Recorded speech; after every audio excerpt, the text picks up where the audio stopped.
3.12 Menerapkan pembuatan produk multimedia. Konsep pengembangan. Dalam pengembangan multimedia interaktif terdapat 6 tahapan, yaitu: pertama, konsep; 2, perencanaan desain; yang ketiga, pengumpulan desain atau material collecting; 4, pembuatan atau assemble; 5, uji coba atau testing; dan 6, distribusi atau distribution. Contoh pertama adalah tahap konsep adalah tahap untuk menentukan tujuan dan siapa pengguna program, identifikasi atau audience. Tujuan dan pengguna akhir program berpengaruh pada nuansa multimedia sebagai pencerminan dari identitas organisasi yang menginginkan informasi sampai pada pengguna akhir. Karakteristik pengguna termasuk kemampuan pengguna juga perlu dipertimbangkan karena dapat mempengaruhi pembuatan desain. Selain itu, tahap ini juga menentukan jenis aplikasi, presentasi, interaktif, dan lain-lain. Dasar aturan untuk perencanaan ini juga ditentukan pada tahap ini, misalnya ukuran aplikasi, target, dan lain-lain. Output dari tahap ini biasanya berupa dokumen yang bersifat naratif untuk mengungkapkan tujuan proyek yang ingin dicapai.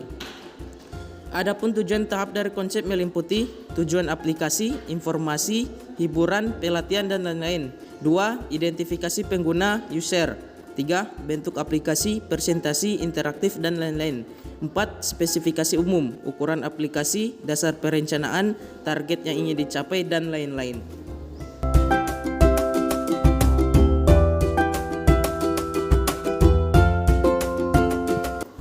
4.12 Mendesain produk multimedia interaktif. Pembuatan multimedia interaktif tidak hanya dibuat begitu saja dengan menggabungkan beberapa elemen multimedia. Pembuatan tidak dilakukan secara sembarangan. Berikut beberapa hal yang harus diperhatikan ketika membuat multimedia interaktif agar menjadi menarik. A. Menentukan proyek dan tujuan dari proyek. Dalam pembuatan multimedia, menentukan tujuan dan proyek mungkin terlihat sangat jelas, tetapi di sini dimaksudkan lebih spesifikasi dan sejelas mungkin untuk membantu pembuatan proyek.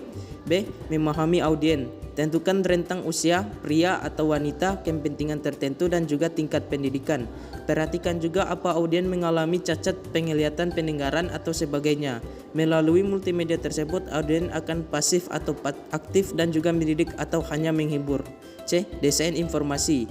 Desain informasi harus tertata rapi dalam suatu pengelompokan dan tidak lompat-lompat dari informasi suatu ke informasi lainnya. Tentukan juga isi dari desain informasi dan jangan sampai menyeleweng jauh dari judul multimedia yang ditekankan. Desain informasi sangat mempengaruhi bagaimana pengguna bisa memahami proyek yang dibuat. Berdasarkan storyboard dan perencanaan antarmuka dalam kegiatan sebelum-sebelumnya akan dibuat produk multimedia interaktif secara utuh. Aplikasi yang digunakan dalam membuat multimedia interaktif dalam modul ini adalah Adobe Flash CS3 dengan ActionScript 3.0. 1. Tampilan awal. Cara mengakses Adobe Flash CS3 profesional pertama kali yaitu di double klik pada ikonnya di desktop atau lihat dari daftar program. Tampilan start page pertama kali dibuka Adobe Flash CS3 profesional yaitu: A. Menu bar adalah kumpulan yang terdiri atas dasar menu-menu yang digolongkan dalam satu kategori. Misalnya menu file terdiri atas perintah new, open, save, import, export, dan lain-lain.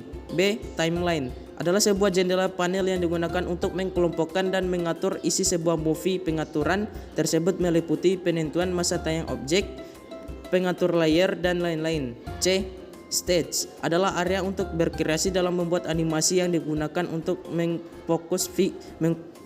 mengkomposisi frame-frame secara individual dalam sebuah movie. D. Toolbox adalah kumpulan tools yang sering digunakan untuk melakukan seleksi, menggambar, mewarnai objek, memodifikasi objek, dan mengatur gambar atau objek. E. Property adalah informasi objek yang di stage tampilan panel. Properti secara otomatis dapat berganti-ganti dalam menampilkan informasi, atribut-atribut properti dari objek yang terpilih. F. Panels adalah sebagai pengontrol yang berfungsi untuk mengganti dan memodifikasi berbagai atribut dari objek dari animasi secara cepat dan mudah.